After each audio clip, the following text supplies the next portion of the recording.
Բարև ձեզ։ Եթերում բուն զրույց ընտրություններ հաղորդաշարն է, ես Աննա Մինասյանն եմ։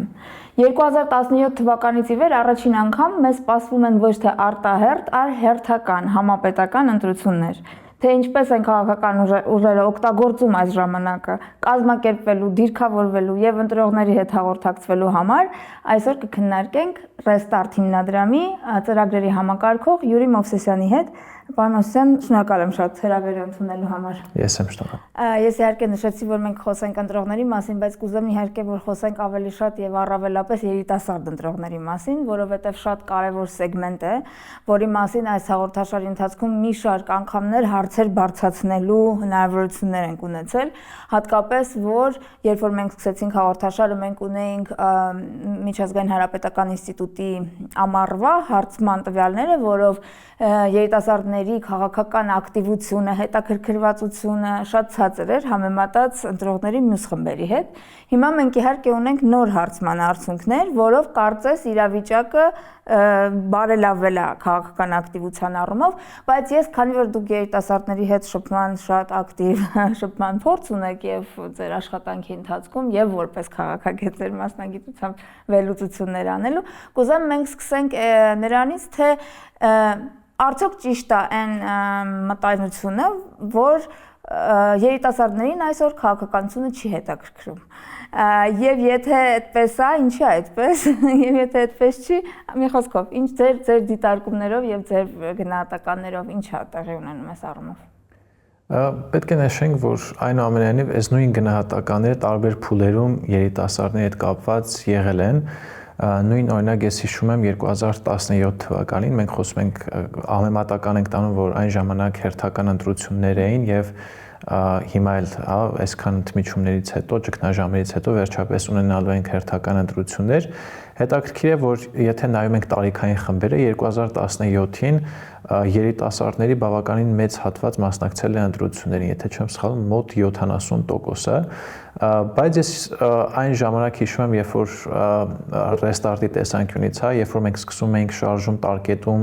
լինելու կարգախոսով, այն ժամանակ հիշում եմ, թե ինչ ապացերտիրում ոչ միայն երիտասարդական հատվածում, այլ ընդհանրապես Հայաստանում տարբեր խմբերի մոտ քաղաքացիական հասարակության հատվածում շուտվանից շարժումներ չէին եղել, բոլորը հուսալքված էին, հատկապես որ 17-ի ընտրությունը իրենց համատեքստով շատ էին տարբերվում, այն ժամանակ էլ կային գնահատականներ, որ այ երիտասարդները շատ пассив են ու այդ մեծ բումը եղավ այդ տարկետման հետ կապված շարժման ընթացքում բոլորի համար sense հույս շողաց ու մենք տեսանք 1 տարի հետո ինչ տեղի ունեցավ։ Ուզում եմ ասեմ այս ամենը հաշվի առնելով շատ դժվար է հստակ պնդումներ անել, որ երիտասարդությունը ակտիվ չէ, որովհետև հնարավոր է 1 ամիս հետո ինչ որ նոր երիտասարդական շարժում սկսվի, բայց բացի այդ նաև մենք վերջին 7-8 տարիներին այնուամենայնիվ ունեցել ենք իրադարձություններ, որոնք ուղղակիորեն ազդել են հենց երիտասարդության վրա։ Կարելի ասել երիտասարդությունը իր ապատիա որոշակիորեն վրեժ է լուծում այն քաղաքական համակարգից, որ գոյություն ունի Հայաստանում, որովհետև երիտասարդները եկել են մի եզրակացության, ցավալի եզրակացության, որ Հայաստանում որոշումները չեն ընդունվում իրենց կողմից, երբևէ չեն ընդունվել եւ իրենք չունեն արդյունավետ ազդեցություն որոշումների կայացման վրա եւ իրենց փորձում են տարբեր քաղաքական խմբեր օգտագործել միայն իրենց նպատակներով եւ դրա պատճառով հենց դժում են իրենք։ Մենք այսօր ունենք եւ այսօր իհարկե չունենք, բայց զգում ենք այն անցնող տարիների անվտանգային խնդիրների ազդեցությունը, որ մենք հիմա տեսնում ենք, իհարկե շատերը ասում են այսօր խաղաղություն եւ այլն, բայց մենք հիշում ենք, որ մի քանի տարի առաջ ցավալի իրադարձություններ են եղել, շատերը ընկերներ են կորցրել, շատերը այդ ժամանակ ծառայության ժամանակ են եղել եւ անհնար է, որ այս իրադարձությունները, որոնք մասշտաբային իրադարձություններ են, եղել, այսինքն ինչ որ կոնկրետ օջախներ չեն եղել, այլ ամբողջ համապետական նշանակության իրադարձություններ եղել, երիտասարդները սա չեն կարող ամասն լինել եւ հենց հակառակը իրենք են միայն կարելի ասել ամենաշատը կրել այդ հետևանքները, բայց կարծում եմ մյուս կողմից էլ մի հատ տեսակետ էլ կա, որ մենք հատկապես որ վերջին տարիներին մեր գործունեության սկզբից ի վեր փորձում ենք ուսումնասիրել երիտասարդական շարժումները, ինչ որ օրինաչափություններ հանել եւ այլն, միշտ այդ երիտասարդների նկատմամբ հույսը եղել է, որ ամեն ինչ երիտասարդներն են անելու եւ այլն, մենք տեսնում ենք, որ բոլոր երկրներում որոնք ժողովրդավարության անցման փուլում են գտնվում, երիտասարդները հիմնականում այդ հատկապես փողոցային պայքարի շարժիչ ուժն են հանդիսանում։ Եվ այստեղ են, որ նաեւ գալիս են որոշակի ռիսկեր, որոնք կապված չեն ոչ թե երիտասարդների մասնակցության հետ, այլ նրանց քաղաքական գործիքայնացման հետ կապված։ Օրինակ մենք վերջերս ուսումնասիրել էինք եւ տեսել ենք, որ ըստ էության 2026 թվականին, այսինքն առաջիկա ընտրություններում երիտասարդները լինելու են տարբեր քաղաքական դերակատարների այսպես ասած հիմնական թիրախային խումբը, որովհետև եթե մենք թվեր ուսումնասիրում ենք եւ գործող իշխանության նաեւ ճակերտավոր ասած ընտրազանգվածը լսարանն ենք ուսումնասիրում, երիտասարդներ չկան։ Շեշտադրումները ուղերձները եթե նայենք, երիտասարդության նողված շատ քիչ ուղերձներ կան, շատ քիչ քաղաքականություններ կան եւ դրանից օգտվում են այլ ակտորներ, որոնք կարող ենք ասել չարամիտ, շատերին կարող ենք ասել ոչ ժողովրդավարական կամ թեկուզ սովորական քաղաքական ուժ է։ Ու սրանից ծնվում են նոր ռիսկեր, մենք վերջին հարցմամբ արդեն տեսնում ենք, թե երիտասարդների քաղաքական դիրքորոշումները ինչպես են փոխվել դեպի այդ դերակատարները։ Հետաքրքիր է, եկեք մի քիչ խոսենք, շատ կարևոր է կվերադառնանք այդ գործիքայնացման պահին, բայց խոսենք հիմնական բուն հաղորդակցությունից երկար ժամանակ կար փաստորեն, այսինքն այնպես չէր, որ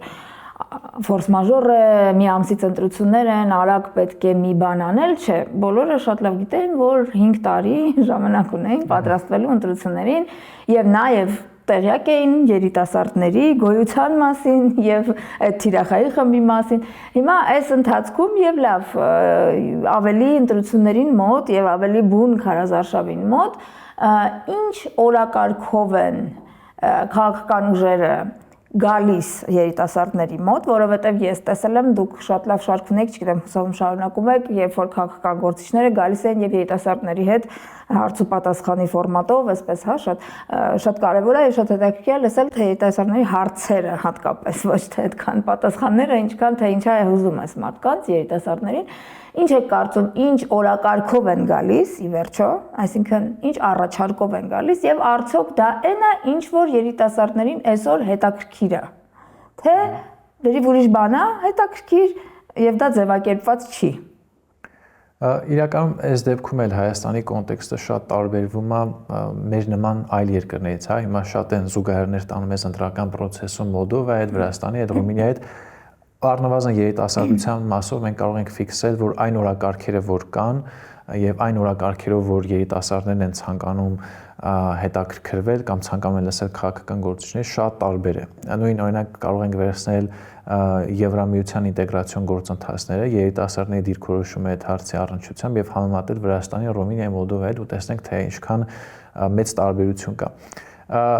Հետաքրքիր է, որ Հայաստանում երիտասարդները ըստ էության ավելի շատ հետաքրքրված են ու դա իհարկե էլի օբյեկտիվ է անվտանգային ու արտաքին քաղաքական հարցերով։ Իհարկե կան այլ հարցեր, բայց այսպես ասած, եթե առաջնահերթությունների սկզբունքով նայեն,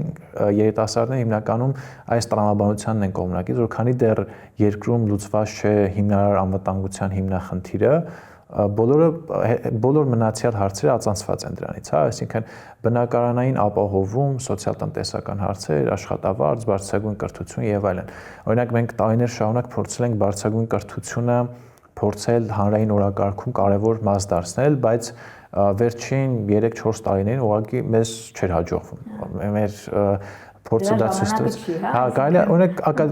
պետությունն ասում էր ակադեմիական քաղաք, մենք ասում ենք ոնց որ թե դա խնդիրներ չի լուծում, հետո չեն կարող սпасել, հա, մինչև 35 թիվը գա, ասենք դա ակադեմիական քաղաք կլինի։ Մենք տեսնում ենք, որ կարծես թե երիտասարդներից այդ արձագանքը այդքան էլ լավ չէինք ստանում,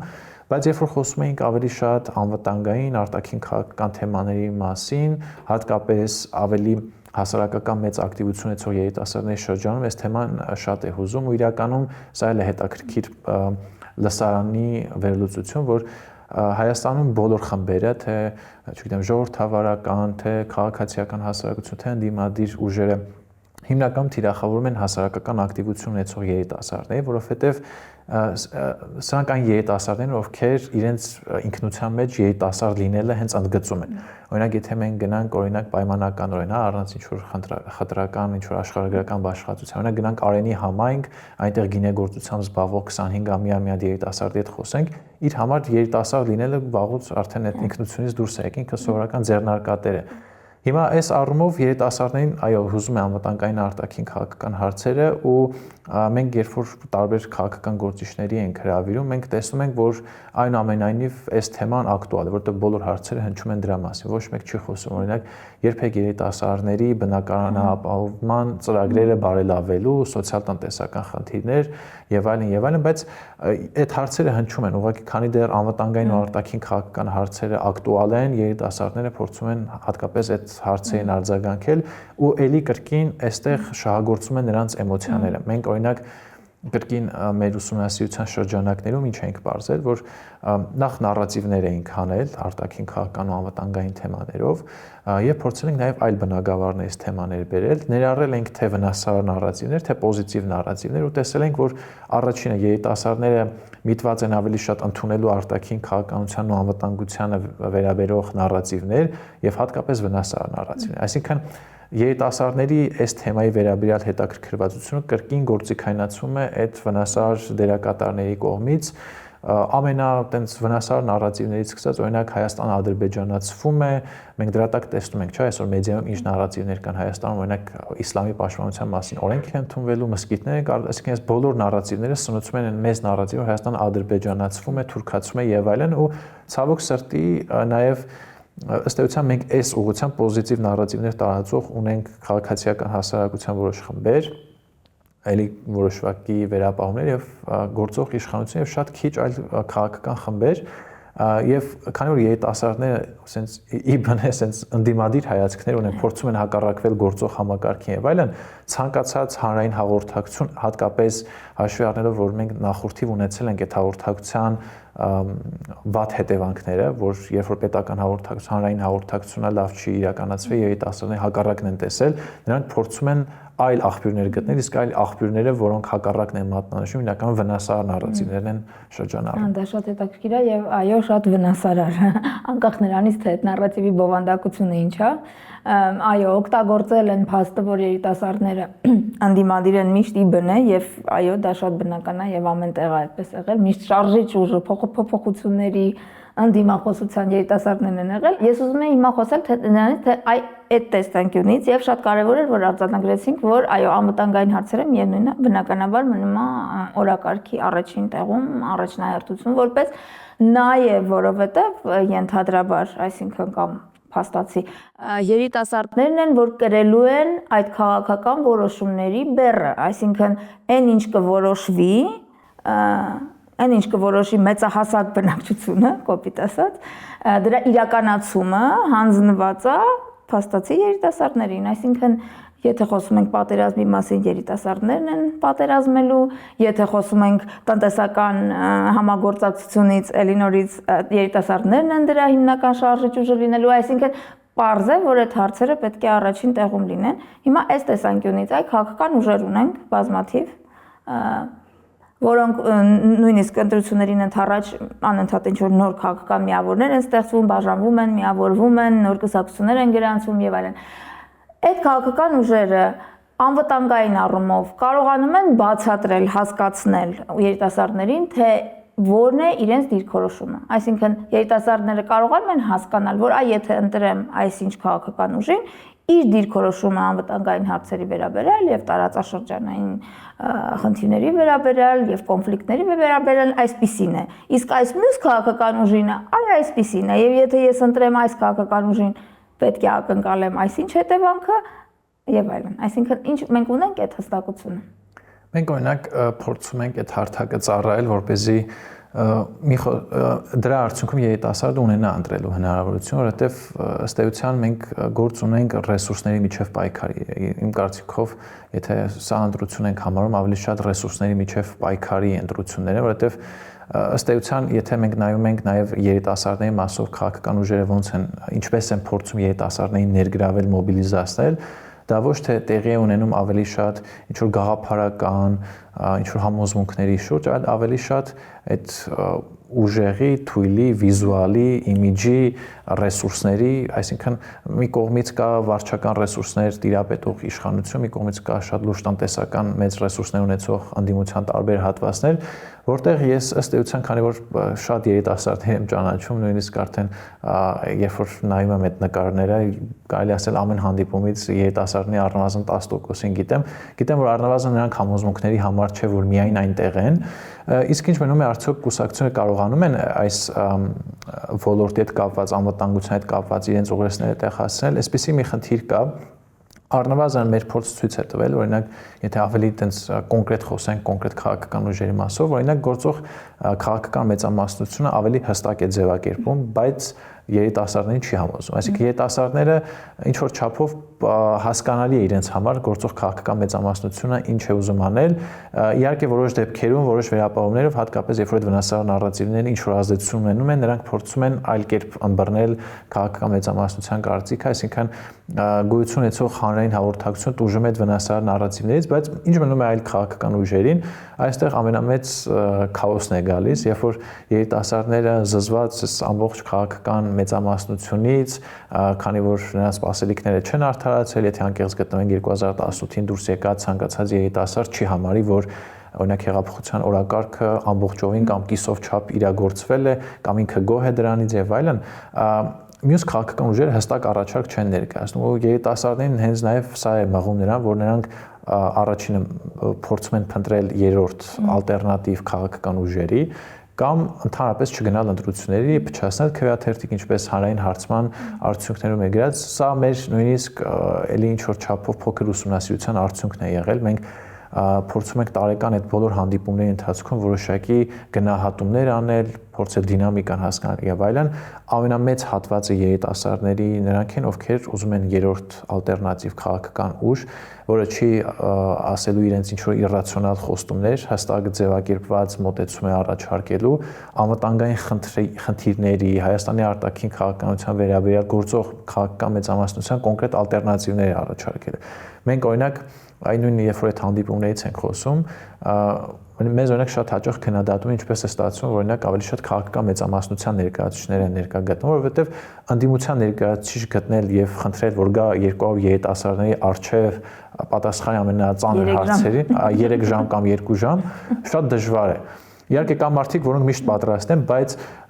երբեմն քաղաքական ուժեր կան, որոնք այս պայն համարվում են իրոք ընդդիմության թիվ 1-ը, ուղղակի այնքան դժվար է իրենց հետ կապ հաստատել կամ բացի մի հոգուց մի քանի տեխնացուներ դիտարկել իրենց շատ դժվար է։ Ու գործող քաղաքական մեծամասնության առավելությունը դրանում է, որ քաղաքական հաղորդակցությունից չի խուսափում, թե ինչքանով է դա համոզիչ, հուսահեն, դա այլ քննարկման առարկա է։ Մի խոսքով, եթե այսպես ավելի այտենց եզրակացությանը գանք, թե ինչ կարող է լինել ընտրություններին այս թեմաների առումով, ես կարծում եմ, որ երիտասարդները, եթե այսպես շարունակվի, եթե նրանց տարբեր քաղաքական ուժեր ռեսուրսներ մոբիլիզացնելով նրանց չներգրավեն ընտրական process-ում, ես չեմ համարի, եթե երիտասարդները մեծամասամբ մասնակցեն, դա տեղի կունենա հենց անվտանգային հարցերի շուրջ նրանց պատկերացումներով, որովհետև նրանք ուղղակի այլ ընտրանք չեն տեսնում։ Կա գործող քաղաքական մեծամասնություն, որ հստակ է, բայց նրանց դուրը չի գալիս տարբեր հանգամանքներից ելնելով, որովհետև երիտասարդները ամբիցիոզ են, չեն ուզում այդ իրատեսական բանը վերցնել, օրակարգը վերցնել։ Մյուս կողմից կա ընդդիմության շատ մեծ հատված, որը չի կարողանում հստակ ասել երիտասարդներին ինչ է սպասվելու, եթե իրենք լինեն անվտանգային հարցերում։ Հասկանալի է, շատ հետաքրքիր իրավիճակ է եւ կուզեմ որ մենք խոսենք այդ երրորդ ալտերնատիվի մասին, նախ մի հարց, իսկ ինչու կամ ինչ եք կարծում, ինչն է պատճառը, որ այդ երիտասարդները իրենք չեն ստեղծում այդ երրորդ այլընտրանքային ուժը, որովհետև վերջին տարիներին շատ խոսակցություններում շատ մարդիկ եւ երիտասարդ եւ ոչ երիտասարդ անընդհատ խոսում են այդ երրորդ այլընտրանքի մասին եւ ճիշտ ասած ես բոլոր այդ մարդկանց այդ հարց ուղղում եմ, ասում եմ, իսկ ինչու չես դու անում դա, այդտեղ իհարկե սկսվում են տարբեր բաներ, հիմնավորումներ, թե ինչու ոչ, երիտասարդները ինչու չեն իրենք վերցնում այդ ճրագը։ Պատճառները շատ են, ես եթե կխուսափեմ տենց միանշանակ հստակ պատճառների ցանկ ներկայացնել ամբողջական ու ասել հենց սրանք են, բայց առաջին հերթին քաղաքացիական մասնակցության մշակույթը իրականում շատ բացասական ազդեցության տակ է գտնվում։ Օրինակ մենք բացի այն, որ փորձում ենք այդ այլընտրանքային հարթակները ստեղծել խոսակցության համար քաղաքական ուժերի ու երիտասարդների միջև, մենք հենց ինքներս ենք փորձում խթանել այդ ձեր ասած պլանը, հա, այսպես եթե կարելի ասել, մենք ասում ենք առանց քո ներգրավվածության, առնվազն գոնե քաղաքացիական մասնակցության մակարդակում, ոչ մեկ չի խոսում օրինակ կուսակցական, քաղաքական մասնակցության մասին, անհնար է որ ինչ որ խնդիրներ լուծվեն, քո նշած, մատնանշած ուժը հայտնվի, որովհետև այդ երիտասարդների կողմից եթե մենք այդ հատկանիշները թվարկենք, մենք պետք է ակնկալենք ինչ որ նոր սպիտակ ձիով ասպետ, որը կգա քաղաքական դաշտ, բայց մենք պարզա որ այսպես տեսնում ենք որ անհնար է, ուղղակի որովհետև այն ռեսուրսները, որ քաղաքական դաշտում կան, դրան այլընտրանքը միայն նոր քաղաքական միավորումներ, ոչ ֆորմալ քաղաքական միավորումների ստեղծումն է անհատների կողմից, այսինքն ոչ թե մեկի կորպորացիան լինի, որը ունի շատ բազմաթիվ ռեսուրսներ, փորձի բոլորին միավորել, այլ դա պետք է լինի անհատների, համայնքների, ինքնությունների համար մղվող, ինքնությունների շուրջ համախմբված պայքարներ, բայց եթե անկեղծ չի ստացվել մեզ մոտ, որովհետև մենք զգում ենք, որ նաև որոշ ակտորներ, որոնք հենց իրոք վնասար դիրքերից են հանդես գալ այս թեմա առնչությամբ, փորձում են քաղաքացիական մասնակցության մշակույթը եւ դրա արդյունավետությունը ուղղակի կասկածի տակ դնել ու դա արվում է բոլոր կողմերից։ Այսինքն մենք այս փաստը կարող ենք մատնանշել, որ ոչ մի քաղաքական ուժ ներկայիս քաղաքական համակարգում շահագրգռված չէ եւ գուցե միշտ է այդպես եղել նոր ալտերնատիվ անկախ երիտասարդական քաղաքացիական շարժումների ստեղծման։ Մյուս կողմից երիտասարդները նաև կորցրել են վստահությունը իրենց հանդեպ, վստահ չեն, որ արդյոք իրենք եթե մտածում են, որ օրինակ տրանսպորտի ուղևորը թանկացել է, արդյոք դա ճիշտ է թե սխալ է, օրինակ հատկապես մերպես երկրում, որտեղ անվտանգային հարցերի նկատմամբ զգայունությունը ավելի է բարձրացել, կամ արդյոք օրինակ համայնքային կյանքում, օրինակ աղբահանության կամ մինիմալ հարցերի շուրջ կարելի է ինչ որ համայնք կոնսոլիդացնել, փորձել պայքարել, ինչ մնաց անվտանգային խնդիրների հետ կապված, որովհետև ինչքան մենք փորձել ենք այս հարցը քննարկել, սրա քաղաքացիական շարժման միջոցով լուծելը անհնարին բան է, երբ որ չգիտեմ, Դամոկլյան սորը կախված է քո երկրի վրա, անվտանգային հարցեր կան, դու փորձես օրինակ եթե թրիփի հետ համաձայն չես, ինչ որ քաղաքացիական շարժում սկսես ընդդեմ թրիփի։ Եվ ավելի շատ երիտասարդները նախընտրում են ֆորմալ մեխանիզմների մասնակցության, օրինակ մենք փորձում ենք գոնե դա երիտասարդների շրջանում տարածել, դա էլ այն ժամանակ էր խնդիր, օրինակ ես այն ժամանակ չեմ հիշում, օրինակ ավականուն իստեր, ինչ որ հանրաքվեներ, մասնակցային բյուջետավորում, այսպիսի մեխանիզմներ օգտագործել լինեն։ Ես կարծում եմ, որ սրանք են հիմնական պատճառները, որոնք ազդում են երիտասարդների վրա, հետո այդ 2018-ի ազդեցությունը դերևս կա եւ որոշ ուժեր նաեւ դա են ասում, այդ տեսակ դուք ինքներդ որոշեցիք, որ պետքա պայքարեք ձեր ապագա Հայաստանի համար եւ տեսակ ինչ ստացաք։ Դրա համար թողեք, չգիտեմ, գործող քաղաքական ուժերը մի բան կանեն, ձեզ կներգրավեն իրենց քաղաքական ծրագրերում, բայց երիտասարդներն էլ հիմա ոչ ուզում են ներգրավել այդ գործող քաղաքական ծրագրերում, ոչ էլ ուզում են իրենք ինքնուրույն սկսել այդ ամեն ինչ, որտեղ վախ կա, որ գուցե սխալվեն ու քանի որ հիմա շատ են մեղադրանքները, որ այ եթե չլիներ հեղափոխություն, այսքան բան չլինի, շատ մեծ պատասխանատվություն է այսօր շատ դուրս շարժումներ սկսել եւ հետո նաեւ եթե օրինակ ես քանի որ ես եմ երիտասարդ համարում, եկի շատ տենց չեզոք դիրքերից եմ խոսում, եթե ես օրինակ ես այսօր մտածում եմ օրինակ եթե ունեմ քաղաքական ալտերնատիվ միտք դա ինչ խողովակներով, ինչ ռեսուրսներով պետք է Հայաստանում օրինակ իրականություն դարձնեմ եւ տեսնում եմ որ շատ քիչ հնարավորություններ կան, եթե իհարկե դու շատ իրատեսական չես քո կյանքի, քո մասնագիտական ուղու նկատմամբ, որովհետեւ իրականում անհնարին ոչինչ չկա։ Մեր ներսում երբ որ մենք դա քննարկում ենք, եթե կոպիտ ասած ամեն ինչ մի կողմ դնես, երբ որ մենք դա անում ենք ուսանողական շատ ավելի վաղ տարիքում, 17-18 տարեկան, երբ որ ավելի քիչ հոգսեր կային եւ այլն, կարելի է իհարկե ինչ որ նմանատիպ ինչ որ քաղաքական նորույթ ստեղծել, նախաձեռնություն սկսել երիտասարդական, բայց քանի որ ես եմ երիտասարդ, հասկանում եմ, որ այս ռեսուրսների պայմաններում դու ուղղակի պետք է թքած ունենաս քո որոշակի անձնական հաջողությունների մասնագիտական ուղու վրա, ինչը նույնպես անձնական որոշման հարց է, բայց մյուս կողմից շատ դժվար հարց է, այստեղ չեմ մեղադրում, որ երիտասարդները օրինակ իրենց անձնականը, մասնագիտականը մի կողմ չեն դնում եւ ասում պետք է, չգիտեմ, սոված այլ տեղերից ռեսուրսներ փնտրելով պայքարել, օրինակ նույն միջազգային գործընկերների հետ էլ քննարկելով այս հարցերը, այլ երկրներ, օրինակ Վրաստանում հնարավոր է որոշ բիզնեսմեններից ռեսուրսներ հայթայթել կամ անկախ ակտորներից մենք Հայաստանում օրինակ ինչքանով որ փորձել ենք դա անել, ֆոնդ հայթայթում իրականացնել օրինակ երիտասարդների համար կամ երիտասարդների կողմից Հայաստանում չկա ուղղակի այդ դաշտը, երբ որ մարդիկ Հայաստանում պատրաստ են բիզնեսից փող տալ, որպեսզի ինչ որ երիտասարդներ ժողովրդավարական արժեքները Հայաստանում պաշտպանեն։ Սա կոնկրետ խնդիր է, օրինակ նույնը չկա զարգացած ժողովրդավարություն, որտեղ կան կոնկրետ բիզնեսներ, կոնկրետ կամ մասնավոր սեկտորի ներկայացուցիչներ, ովքեր պատրաստ են այդ արժեքները կրում են։ Հայաստանում ցավոք սրտի դա չկա։ Հա, շատ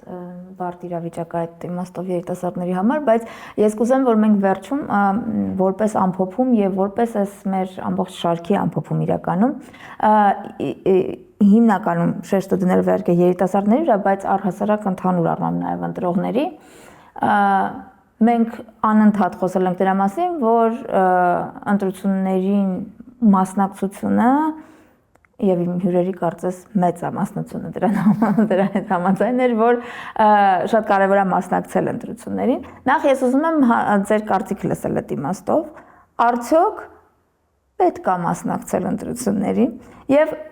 մի այսպիսի ավելի ճշտող հարց, այն մարդիկ, ովքեր որ չեն տեսնում այլ ընտրանք, այսինքն այդ արկա առաջարկի մեջ չեն վստահում կամ չեն կիսում որևէ քաղաքական ուժի օրակարգը, ինչ պետքա անեն այդ մարդիկ։ Իրանք պետքա չգնան ընտրությունների, թե իրանք պետքա գնան եւ ընտրեն չարյած փոքրագույնը, թե ինչ պետքա իրանք անեն ըստ ձեզ։ Այսինքն այդ ակտի մասնակցելու կամ չմասնակցելու հետևանքներին այլ տեսանկյունից։ Ընդհանուր առմամբ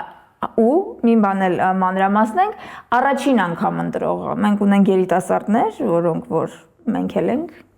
Ես չէ, դուք եք, բայց դեմոգրաֆիական առումով, բայց առաջին անգամ ընտրողներ ունենք 18 տարեկանից մինչև 21 տարեկան, հա, որոնք դեռ առաջին անգամ պետք է գնան ընտրել։ Ինչ անեն այդ մարդիկ, եթե իրանք առանձնապես համոզված չեն, որ այս կոնկրետ քաղաքական ուժն է, որ իրանք օրակարգն է սպասարկելու։ Չնայած երիտասարդ եմ, բայց որոշակի փորձառու ընտրողի կարգավիճակ կարող եմ ինձ վերագրել։ Ես օրինակ նախորդիվ իմ կատարած երկու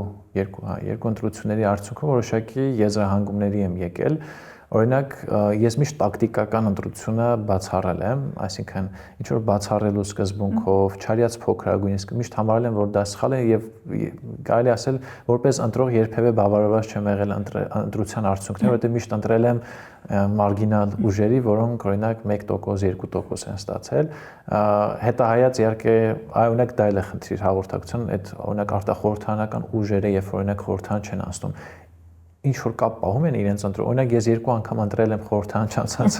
տարբեր կուսակցությունների եւ որևէ մեկը այդ իր, չգիտեմ, 20,000, 10,000 ընտրողի հետ կապ չի հաստատել, գուցե ներսում ուժ կա։ Հիմա ես կարծում եմ, որ այնուամենայնիվ սխալ է այդ ընտրությունը, օրինակ ես հատկապես որ երիտասարդների հետ հիմա շատ ենք խոսում, արշավներ ենք նախագծում, ինչպես խթանել երիտասարդների մասնակցությունը, գիտենք, որ դա խնդիր է, որովհետեւ ըստ էության նրանք չեն տեսնում որևէ ուժի։ Մենք ասում ենք ուղղակի գնացեք տակտիկական ընտրության, բայց գնացեք, որովհետև չգնալով դու բոլորին ես ընտրում։ Այս հիմնական ուղերձն է, որ մենք փոխանցում ենք, որովհետև եթե նայենք թվերը, չգնացող մարդիկ նույնպես իրականում առկա են այդ բոլոր թվերը, որովհետև նրանց չգնալը բաշխում է բոլորի միջև, այսինքն մենք ասում ենք քո չգնալը նշանակում է որ դու բոլորին ընտրում ես։ Ստատուս քվոյի պահպանություն։ Հիմա դա նշանակում է դու բոլորին սիրում ես, բայց փորձում ենք տարբեր ձևակերպումներով, ուղերձներով դա տեղ հասցնել։ Իսկ գնալը գոնե ինչ որ տակտիկական ընտրություն է, գոյություն ունեցող, սա մեր քաղաքական համակարգն է, ուզենք թե չուզենք, մենք էլ լավը չենք, մեր քաղաքական համակարգը այսպեսին է, որտեղ ես չեմ մտածում, որ բոլոր հարակից այլ համակարգերը լավ աշխատեն, քաղաքական համակարգը այդպես շատ վատ է լինի։ Մենք ասում ենք գնացեք բացառելու սկզբունքով, օրինակ վերցնել մի երկու սկզբունք, բացառելով գնալ եւ մնացած ուժերը, որոնք մտածում են, որ կանցնեն խորհրդարան կամ քո օգնությամբ կանցնեն, ապա գնա ընտրության ավելի լավ է, քան օրինակ տանը նստել եւ սպասել, որ որևէ մեկը քո փոխարեն ընտրի, որովհետեւ ես մտածում եմ, որ չգնալով ուղղակի մենք ստանալու ենք նույնաբովանդակ խորհրդարան, ընտրությունների մասնակցելով չեմ կարծում, որ կունենանք նույնաբովանդակ խորհրդարան, որովհետեւ առնվազն մտածում եմ, որ կհայտնվեն նոր այլընտրանքային ուժեր, որոնց նկատմամբ ես էլ ունեմ վերապահումներ, կարծում եմ դուք էլ կունենաք, շատերս կունենանք եւ այլն, բայց ինչքան բազմազան լինի խորհրդարանը, ինչքան ընտրությունների մասնակցությունը բարձր լինի, կարծում եմ մարդիկ ավելի հաշվետու կպահեն խորհրդարանին։ Օրինակ, եթե մարդկանց 50%-ն է մասնակցում շուրջ, նաև դրանից է, որ խորհրդարան հասարակություն կապը ուղղակի խզված է, մարդիկ ուղղակի տենց ամեն անգամ 5 տարի մեկ գնում են ընտրելու եւ որևէ կերպ չեն հաղորդակցվում եւ հակառակն էլ չկա մարդկանց հետ հաղորդակցությունը եւ կարծում եմ այս տեսանկյունները հաշվի առնելով ուղղակի գնալը այլընտրանք չունի։ Շնորհակալ եմ շատ զրույցի համար, հարգելի հեռուստադիտողներ, այս ուղերձով ավարտում ենք այս շարքը, մաղթում ենք բոլորիս խաղաղ եւ արդյունավետ նախընտրական շրջան, արդյունավետ ընտրություններ, մասնակցեք եւ ձեր մասնակցությամբ փոխեք իրավիճակը կամ հաստատեք, որ այս իրավիճակը այն է, ինչ դուք ուզում եք։ Շնորհակալություն, ստեսություն։